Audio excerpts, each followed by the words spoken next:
আসসালামু আলাইকুম রহমতুল্লাহ তাআলা বারাকাতুহু।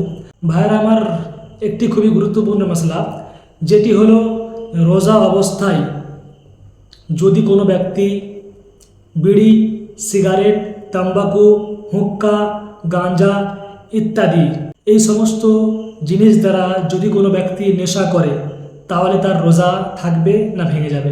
তো ভাইয়েরা আমার, আমি আপনাদের বলে দিই, এইসব জিনিস দ্বারা যদি কেউ নেশা করে রোজা অবস্থায় তার রোজা ভেঙে যাবে। যদি কোনো ব্যক্তি এই মনে করে যে আমি বিড়ি বা সিগারেট এর নেশা করছি, তো এর ধোঁয়া তো গলার নিচে অবধি যায় না বা পেট অবধি পৌঁছায় না, তাহলে এর দ্বারা কীভাবে রোজা ভাঙবে। অনুরূপ অনেক ভাইয়েরা এটা ভাবেন যে পান খেলে হয়তো রোজা ভাঙবে না, কারণ পানের পিক তো গলার নিচে যাচ্ছে না, পানের রস গলার নিচে যাচ্ছে না, সেটা মুখের মধ্যে চিবিয়ে সেটা ফেলে দেওয়া হচ্ছে। তো ভাইয়েরা আমার, শরীয়তের হুকুম হচ্ছে রোজা অবস্থায় পান, সিগারেট, বিড়ি, গাঁজা, খৈনি এই সমস্ত রকমের জিনিস যদি কেউ সেবন করে তার রোজা থাকবে না, রোজা ভেঙে যাবে এবং এই রোজার জন্য তাকে কাজা করতে হবে।